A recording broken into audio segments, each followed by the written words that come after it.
फिर आया vitamin C, it is need for collagen synthesis. Vitamin C भी हमें किसके लिए? इसके अलावा एक इंपॉर्टेंट बात है सेक्स हार्मोन। सेक्स हार्मोन का मतलब आपके स्टीरॉयड हार्मोन जैसे एस्ट्रोजन और testosterone. Normal stress health in the line of trabeculae. तो आपको पता है ये ट्रेबिकुले क्या होता है? ट्रेबिकुले होते हैं जो स्पेस।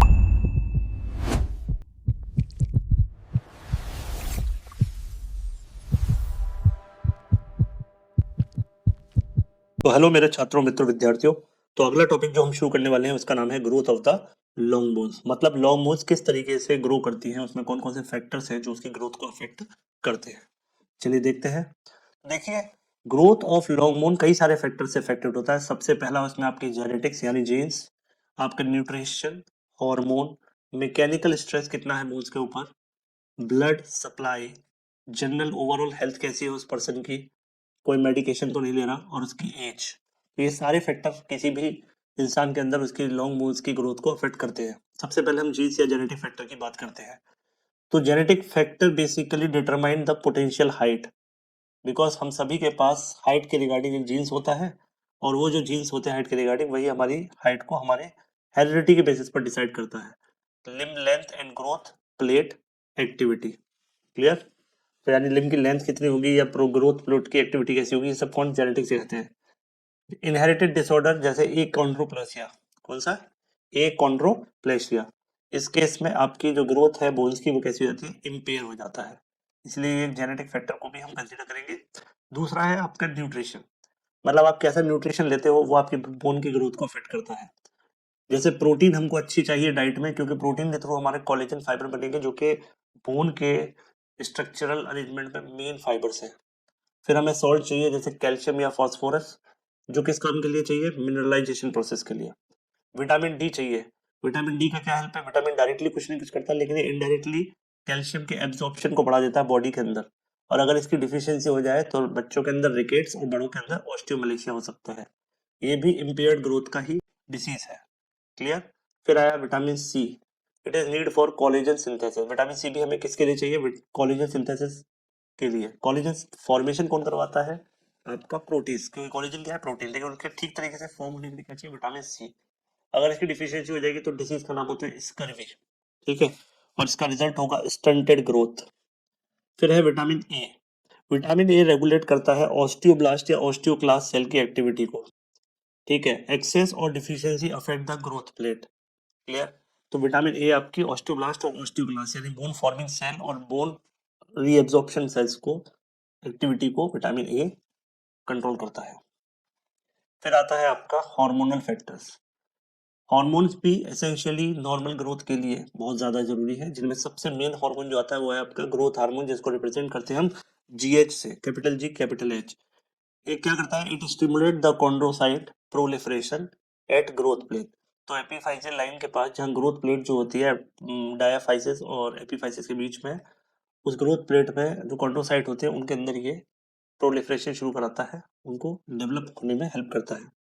IGF-1 ये कहाँ से रिलीज होता है? ये लिवर से रिलीज होता है, और ये भी प्रमोट करता है कार्टिलेज की ग्रोथ को। IGF का मतलब होता है इंसुलिन लाइक ग्रोथ फैक्टर। इसके बाद है आपका थायराइड हार्मोन, T3 T4 के थ्रू रिप्रेजेंट होता है। It stimulate the bone growth and maturation, ये भी आपकी बोन ग्रोथ और मैच्योरेशन को कंट्रोल करता है। फिर है आपका इंसुलिन। इंसुलिन का बॉडी पर कैसा इफेक्ट होता है? एनाबॉलिक इफेक्ट, ठीक है, ना कि कैटाबॉलिक। कैसा इफेक्ट है? एनाबॉलिक इफेक्ट होता है। किस पर?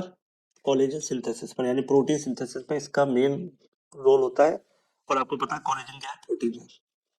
इसके अलावा एक इंपॉर्टेंट बात है सेक्स हार्मोन। सेक्स हार्मोन का मतलब आपके स्टीरॉयड हार्मोन जैसे एस्ट्रोजन और टेस्टोस्टेरोन, ये भी स्टिमुलेट करते हैं ग्रोथ को।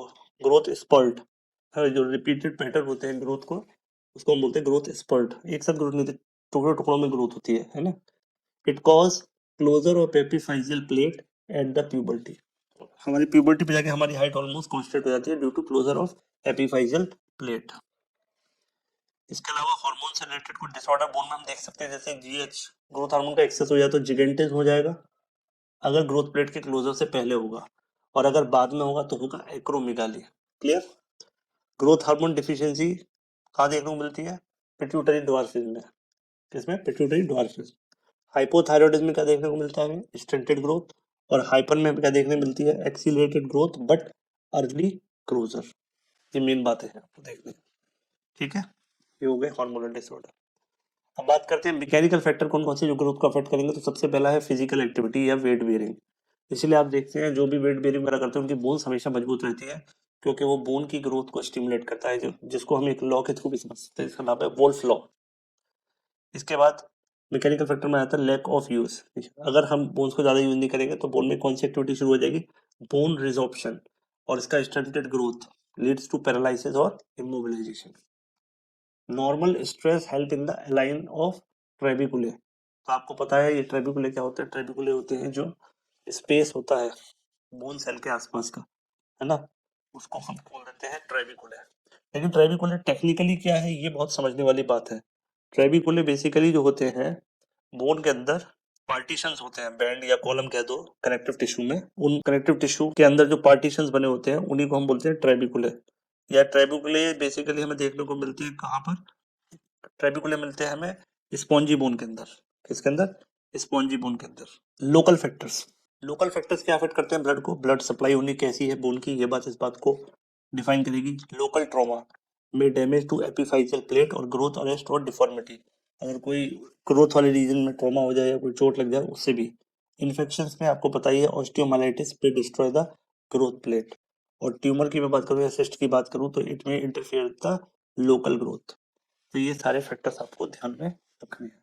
इसके बाद एक छठवां फैक्टर था general health of the person. तो क्रोनिक इलनेस जैसे रीनल डिसीज, है ना, किडनी की डिसीज या माल एब्जॉर्प्शन डाइजेशन सिस्टम से रिलेटेड, या कोई क्रोनिक इन्फेक्शन हो जाए तो भी ग्रोथ इम्पेक्टेड रहेगी। कुछ मेडिकेशंस हैं जिनमें सबसे मेन आती है आपकी ग्लूकोकॉर्टिकॉइड्स। ग्लूकोकॉर्टिकॉइड्स क्या करता है, it inhibit the growth of growth plate activity and decrease the bone formation. तो इसका मेन काम है बोन फॉर्मेशन को डिक्रीज कर देना, ग्लूकोकॉर्टिकॉइड्स। ठीक है, तो ये भी एक तरीके की क्या है, कॉर्टिसोल वाले ग्रुप के हार्मोन है ना। As, growth is rapid in infancy, slow during childhood, accelerated in puberty और stops once epiphyseal plate fuse. तो आपकी ग्रोथ जो है 4 टाइम पर बेसिकली आपको देखने को मिलेगी कि अलग अलग तरीके का पैटर्न शो करेगी। सबसे ज्यादा होगी इन्फेंसी में और एक्सीलरेट हो जाएगी प्यूबर्टी में, चाइल्डहुड में स्लो होगी। ये इंपॉर्टेंट फैक्ट है क्योंकि हम सोचते हैं कि शायद ये कॉन्स्टेंटली बढ़ रही है, लेकिन ये बात इंपॉर्टेंट है कि चाइल्डहुड में जो ग्रोथ होती है वो स्लो होती है। इसी के साथ हमारा ये टॉपिक खत्म होता है। नेक्स्ट टॉपिक में हम डिस्कस करेंगे कार्टिलेज।